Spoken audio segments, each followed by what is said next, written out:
Hey, it's Donny Walker here. Wow, what a day. Super hot here again. I don't know, about 32 degrees Celsius. I don't know what that is in Fahrenheit. Can't remember that these days. I'm sure someone can tell me. But it's hot. I said in my last video, it's gone from winter to fire season summer right away, man. We didn't, we had a little bit of a few spring days, but should have been more, man. It'd been nice to have about 20 to 22 degrees Celsius weather for a few weeks or a month at least to try to green things up and get everyone's grass and gardens going on and going out to have some fun, eh? But because it gets, now you're from the snow, rain, and all of a sudden it comes like this, super hot. You don't get to do nothing in between. Can't go quadding, it's too dusty, or you don't want to cause a fire. Can't cut wood, you don't want to run the power saw and start a fire, but the loggers are still working in certain areas depending on the level of the heat during the day. They got their sticks that they measure, for heat. If it's too hot for so many days, they got to start early and finish off about noon. Obviously called early shift. That's what they always do in the heat, right? So yeah, anyways, kind of a bummer, man, but whatever. It's supposed to get a little bit cooler end of the week here after the long weekend. Hopefully it does. And it figures, hey, I'm right in the middle of moving the house. Hey, Shelly. Yeah. She's like, uh-huh. It would be hot while we're doing it, but we're doing it real slow. We're actually keeping this house for a couple months. We might have a friend of ours moving into it that works for us, so that might work out okay. But at least with the new one I'm going to, I'm going to have a really nice workshop in the basement. Do a lot more videos and do a lot more rebuilds on some old saws, just for instructional videos and just something fun for myself. I'm sitting beside a chainsaw. Go figure, eh? I'm sitting beside a chainsaw. What is it? It's an 066, actually a 660. My friend of mine, Tom Friesen, bought this saw in, I think, 1984 or around there. Brand new. He worked with me in Sabellas years ago in, oh man, the later 80s and early 90s. He was a welder, heavy-duty mechanic, and he's brought me this one to just go over and walkerize it and tune it up because it's never been done, and I just did it. So the main things I never wore in these 06s or 660s wasn't a lot of stuff, man. You went through the odd clutch spring, the odd oiler gear, clutch drum, but overall, I guarantee you, and I'll tell you, I know it. This has been the best work saw in the woods ever in the Pacific Northwest. You know me, I'm a Husky guy, I'm a Stihl guy, I'm an Echo guy, I'm a Shindell guy, Dalmar, you name it, all of them, man. I like them all. John's Red. I like all saws that are good models, right? I don't like the ones that are junky. But you know what? The biggest thing with the 066 still or 660, you know what I mean, is the vibration level. And that's why a lot of fellas here on the West Coast here couldn't run them because the anti-vibration wasn't as good as the Huskies. So the Husky 394s, 288s, 372s, 390s, 385s, the Husky guys would run them over these that had bad hands. And also guys that were left-handed. Because of the Stihl didn't have the full wrap system. They actually did at one time. I do remember the 066 for a while. You could order a full wrap handlebar system instead of the 3/4, then that's the side piece like they still have, right? Which is better now. It's definitely better now, that side piece, compared to it used to be like it just used to loop around. The new one kind of goes down a bit, and then it loops. So that's better. Sort of like the 7310 Echo. Nice setup, actually. So overall, yeah, the best saw ever, man. I used to call them 250-day saws. Guy can almost run them for 250 days, almost a full year, without barely changing a part in it. You know, if he was a good operator, he wouldn't like tug the mounts out of it. He wouldn't get stuck and pull on it hard and burn the clutch springs on, so you'd have to replace them. You know, and maybe did once in a while grease the clutch bearing like everyone should, but no one does. You know, the guys that do the maintenance are the ones that the saws last longer.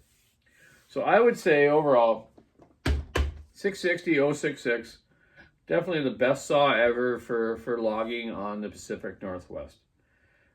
You know, Husqvarna's nickel and dime you. Switches, switch wires, spark plug leads, throttle cables, you name it, this and that. But they're smooth. Like today's new Huskies, 572, 595, 585, 390s, very smooth on your hands.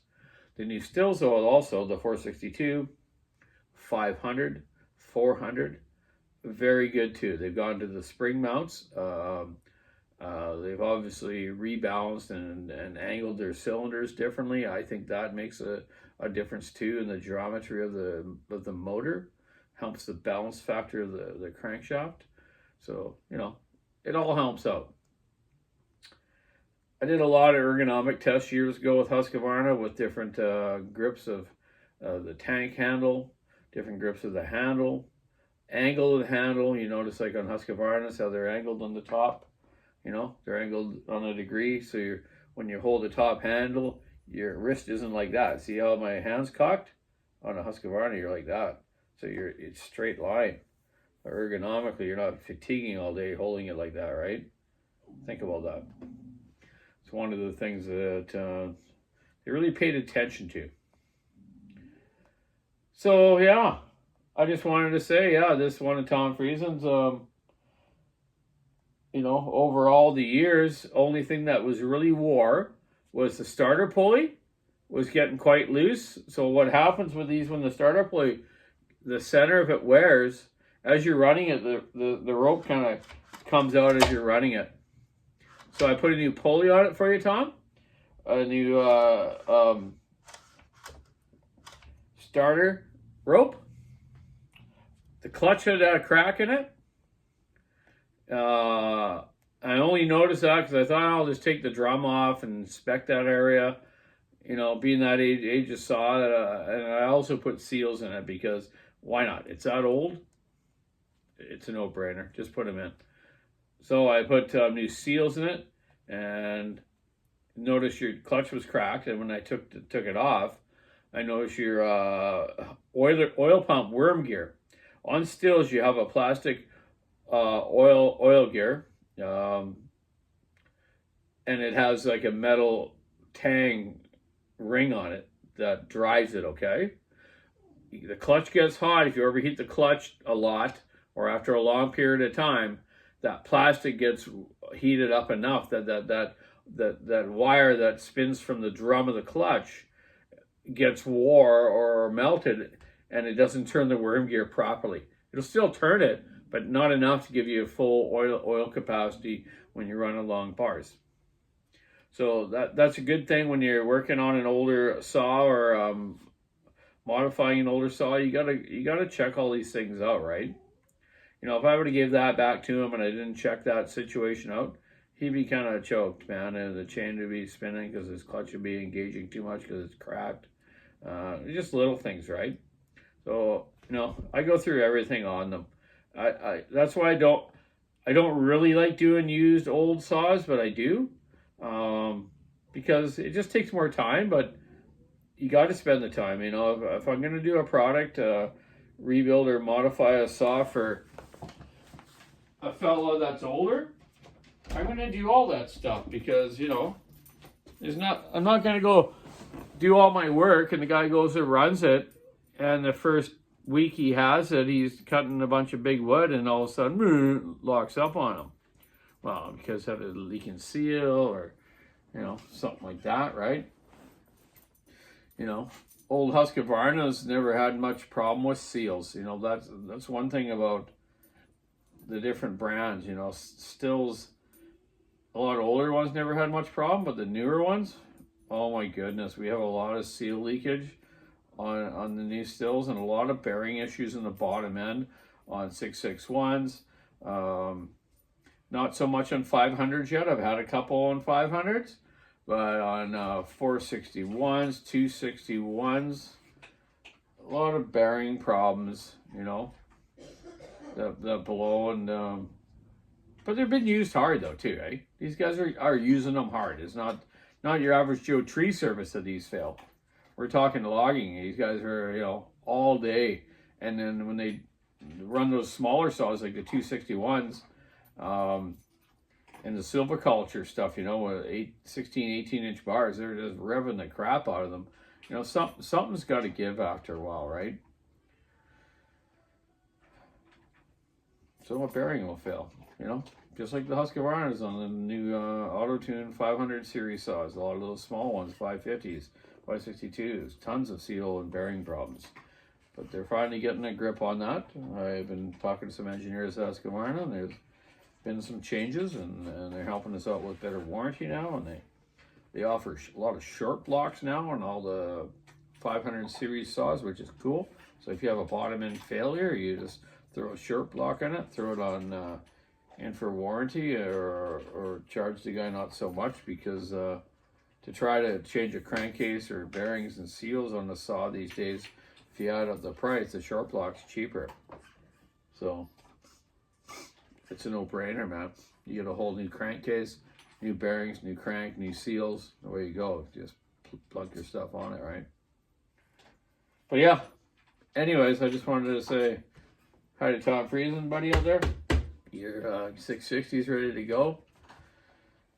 Like I said, I did the changes on it. I did. Obviously, you put a carb kit in it, fuel filter, modified the muffler, got the Magnum front on it, and my specialized Donny Walker side on the clutch side, because even then when these are stock, when you flip it on the clutch side and you're falling, that exhaust kind of goes in your face. So I make a nice outlet that directs it more forward, right?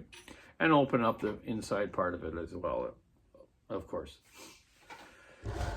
So anyways, here you go, Tom Friesen, ready to go. And I still have his original 35 Husqvarna that he bought, which is like made by Frontier years ago in Trail, BC. 35 Husqvarnas were made in Trail, BC here, along with many other small little saws that were branded, I think Craftsman, Poulin, John Shred, you name it, man. Those guys put every name on them, like Pioneer, Partner. Yeah, but they were all the same motor. Husqvarna 35. They just had different outer covers on it. Kind of neat. I got a couple that are like brand new, and one of yours, Tom, that I'm gonna hopefully fix up for you. And yeah, that's about it. That's quite a bit tonight. I'm hot, tired. My truck's full of stuff. I'm gonna, after work tomorrow, I'm gonna run that up to our new place, empty all that stuff, take my canopy off, then I can start hauling some other stuff up. It's not supposed to rain for a while. And just get out of there, eh? Pause. Come here, bud. Come on. Up. Come on. Hey. Me and the Foz are just going to hang out the rest of the night and try to stay cool. I'll be able to take him for a walk. Oh my God, it's almost 10 o'clock. Okay, it's time to go to the beach. Say, keep your saw in the wood, stick in the ice, rub in the road, milk bones in the bowl. Check out the walkersawshop.com online store. Have a great night. TGIF tomorrow. See you then. Bye.